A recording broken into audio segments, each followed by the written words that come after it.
இப்போ இப்போ இந்திய மக்களுக்கு நான் என்ன சாப்பிடுறேங்கிறது என்னோட சொந்த விஷயம்னு தோணுதில்ல? நான் என்ன வேணா சாப்பிடுவேன். நீங்க உணவோட அடிப்படைய வச்சு என்கிட்ட எதுவும் பேசாதீங்க.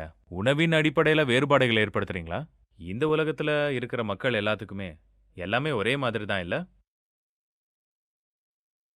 காய்கறி சாப்பிட்டாலும், சிக்கன், மட்டன் சாப்பிட்டாலும் எல்லாம் ஒண்ணு தான் இல்லையா? அவங்களுக்கு இன்னும் ஒண்ணும் தெரியல. இப்போ கூகுள் பண்றதுனாலும் பண்ணி பாருங்க. இந்த வினாடி இந்த உலகத்துல இருக்கக்கூடிய மிகப்பெரிய பிரச்சனைகள் என்ன? கேட்டஸ்ட்ராஃபிக் சேலஞ்ச்னா என்ன? கூகுள் பண்ணி பாருங்க, இல்ல உங்க ஏஐ கிட்ட கேட்டு பாருங்க. எந்த ஏஐ கிட்ட கேப்பீங்க? சாட் ஜிபிடி, சாட் ஜிபிடி கிட்ட கேளுங்க, இல்ல வேற ஏதாவது ஒன்னு சொல்லுங்க. பர்ப்ளெக்ஸிட்டி. பெர்ப்ளெக்ஸிட்டி கிட்ட கேளுங்க. இப்பவே அத பயன்படுத்தி அதுகிட்ட கேட்டு பாருங்க. அதாவது தற்சமயம் உலகத்துக்கு முன்னாடி இருக்கிற மிகப்பெரிய கிரைசிஸ் என்னங்கிறத கூகுள் கிட்டயும் கேளுங்க. இல்ல வேற ஏதாவது வகையான ஏஐ ரிசோர்ஸ் இருக்கோ அதையும் கேட்டு பாருங்க. அது எல்லாமே ஒரே விஷயத்தை தான் சொல்லும். Climate crisis. கிளைமேட் கிரைசிஸ்னா இந்தியாவை பொறுத்த வரைக்கும் இத பொலிட்டிஷியன்ஸும் புரிஞ்சுக்கல, பப்ளிக்கும் புரிஞ்சுக்க விரும்பல. இந்தியாவுல கிளைமேட் கேட்டாஸ்ட்ரோஃபி பத்தி அவேர்னஸ் ரொம்ப குறைவா இருக்கு, நமக்கு ஒண்ணுமே தெரியல. இந்த கிளைமேட் கிரைசிஸ்னால அதிகமா பாதிக்கப்படக்கூடிய நாடுகள்ல அதிகமாவும் மோசமாவும் இருக்கிறது இந்தியா தான். அழிவ குறிக்குது இது. ஆனா இது நமக்கு புரியறதில்ல. நமக்கு ஏன் இதெல்லாம் புரியலன்னா, கிளைமேட் சேஞ்சஸ் நடக்குது. இதெல்லாம் கிரீன் ஹவுஸ் கேசஸ்னால தான். எமிஷன் ஏற்படுறதுக்கு 2வது பெரிய காரணம் ஃபுட் சாய்ஸஸ். முதல்ல இது நடக்கிறதுக்கான காரணம் எனர்ஜி தான். ஃபாசில் ஃபியூல். இதுக்கு அடுத்தபடியா வர்றது தான் ஃபுட். ஃபுட்லயும் குறிப்பா நீங்க சாப்பிடுற மாமிசமும் பால் பொருட்களும். இப்ப இந்த இந்த பூமியை சீரழிச்சிட்டு இருக்கிற பொருட்கள்ல பெரிய பங்கு வகிக்கிறது மாமிச உணவு. கிளைமேட் சேஞ்ச் பத்தி பேச வந்தா அது படிச்சவங்களுக்கு புரியுது.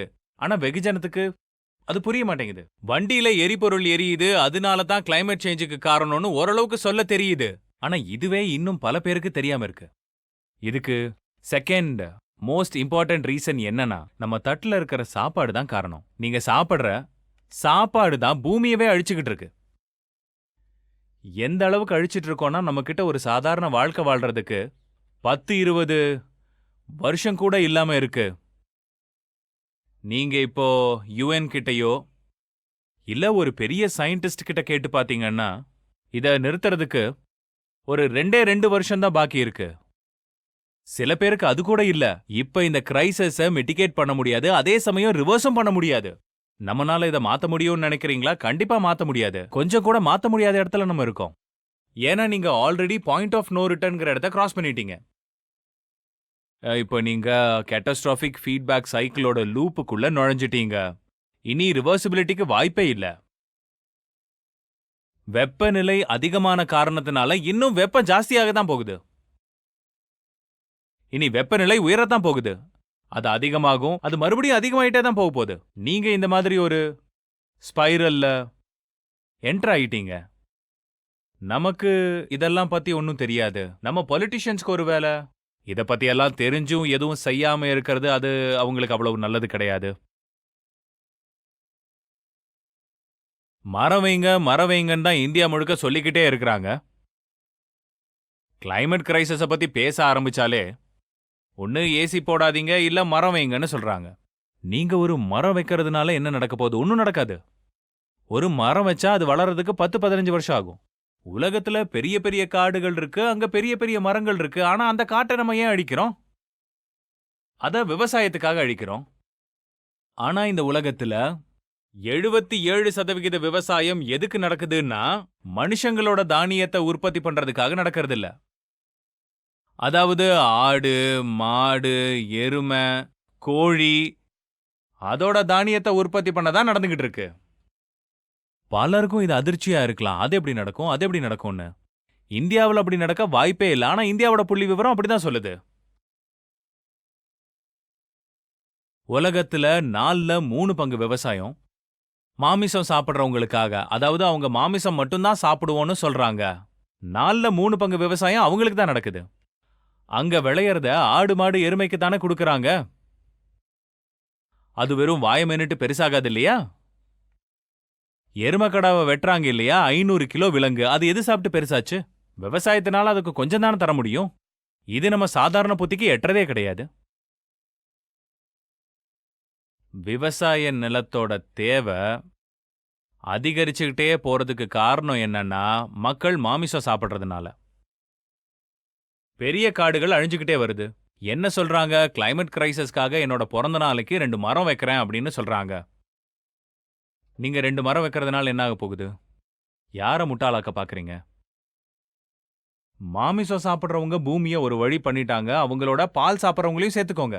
இறைச்சியும் பாலும் ஒன்னோட ஒன்னு தொடர்புடையது. இதெல்லாம் தெரியவே இல்லை இல்லையா? இது எவ்வளவு உண்மையானது? இத பல முறை திரும்ப திரும்ப இதையே இந்த உண்மைய அத எத்தனையோ மேடைகள்லயும் பேசியாச்சு. அது மறைக்கப்பட்ட உண்மையும் கிடையாது. ஏதோ நான் மட்டும் போய் கிளாசிஃபைட்ஸ்ல இருந்து எடுத்துட்டு வர்றதுக்கு. அது பப்ளிக் இன்ஃபர்மேஷன். தேடி பாத்தீங்கன்னா அது உங்களுக்கே கிடைக்கும். பல தடவை நானே உங்க முன்னாடி அதை வச்சிருக்கேன். உங்களுக்கே தெரியும். உங்ககிட்டயே எல்லா டேட்டாவும் இருக்கு. நம்ம கிட்ட கட்டுரைகளும் வரிசையா வீடியோக்களும் இருக்கு. அதையும் தாண்டி ஆர்டிகல் படிங்க. அதுலயும் இதெல்லாம் சொல்லி இருக்கு. ஆனா நம்ம படிக்க மாட்டோம். ஏன்னா நம்ம மனசு எல்லாம் பொலிட்டிக்கல் காசிப்ஸ்ல தான் இருக்கு. உங்களுக்கு முன்னாடி ஒரு அறிவியல் விளக்கத்தை கொண்டு வந்து வைக்கிறாங்க. அதுல உங்களோடையதும் உங்க குழந்தையோட எதிர்காலம் இருக்கு. ஆனா அதை படிக்க விருப்பம் இல்ல. இன்னும் விஷயங்கள் முன்னோக்கி போகுது. காடுகள் அழிக்கப்படுறப்ப உங்களுக்கு தெரியுமா, ஒவ்வொரு நாளும் 300ல இருந்து 1000 உயிரினங்கள் அழிஞ்சிட்டு வருது. அதுல சில புள்ளி விவரங்கள் தினமும் 50,000 உயிரினங்கள் அழிஞ்சிட்டு வரதா சொல்றாங்க. முதல்ல இந்த விஷயங்களை உங்களுக்குள்ள கொண்டு போங்க. எத்தனை உயிரினங்கள் இல்ல? 10,000ங்கிறத ஒத்துக்கலன்னா கூட குறைஞ்சபட்சம் 300ங்கிற எண்ணிக்கையை எடுத்துக்கோங்க. அந்த 300ல இருந்து 150 உயிரினங்கள் அழியறது கூட காடுகள் அழிக்கிறதுனால தான். காடுகள் அழியறதே மாமிசம் சாப்பிடுறவங்களுக்காக. மாமிசம் சாப்பிடுறவங்க அவங்க அடிச்ச விலங்க மட்டும் சாப்பிடுறது கிடையாது. அவங்க காட்டுல இருக்கிற அத்தனை விலங்குகளையும் அழிச்சிடுறாங்க. அந்த உயிரினங்கள் அத்தனையையும் கொன்னு தின்னுறாங்க. அது பொழைக்க போறதும் இல்ல, அதை பார்க்கவும் முடியாது. நீங்க அதோட ஹாபிடேட்டை அழிச்சிட்டீங்க. இனி அதால வாழ முடியுமா என்ன? ஒரு நாளைக்கு 137 உயிரினங்கள் இந்த பூமியில இருந்து அழிஞ்சுகிட்டு இருக்கு மாமிசம் சாப்பிடுறதுனால. ஒவ்வொரு நாளும் பூமியில இப்போ 4% தான் வனவிலங்குகள்னு சொல்ற உயிரினங்கள் இருக்கு. இதுக்கு காரணம் மாமிசம் சாப்பிடுறவங்க.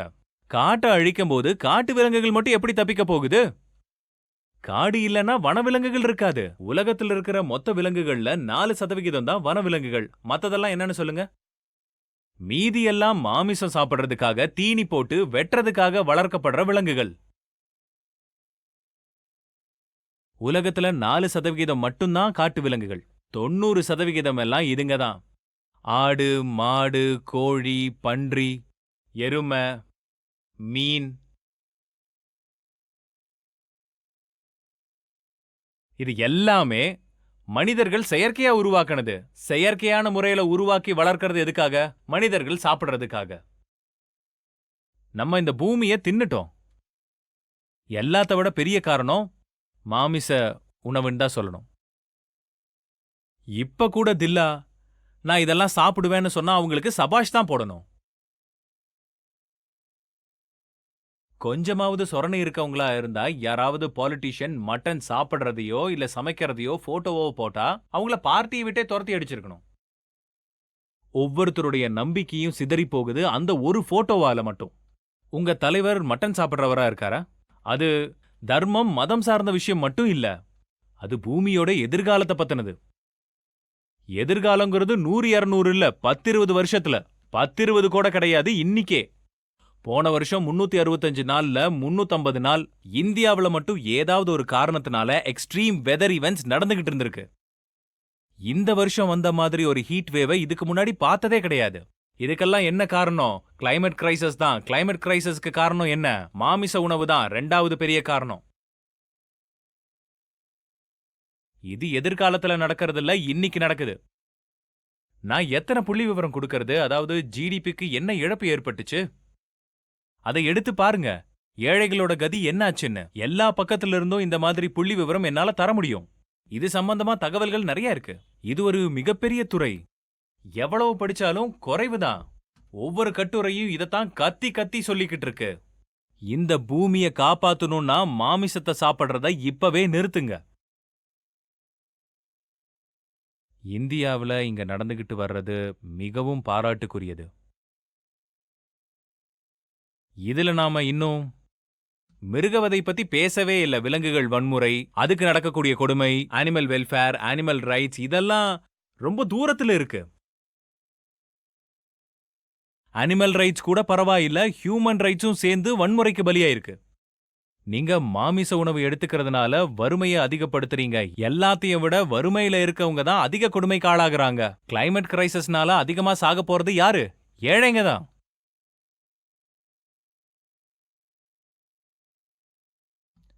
இதான் விஷயம், வேற ஒன்னும் இல்ல. இருட்டு நாட்டுல குருட்டு ராஜா.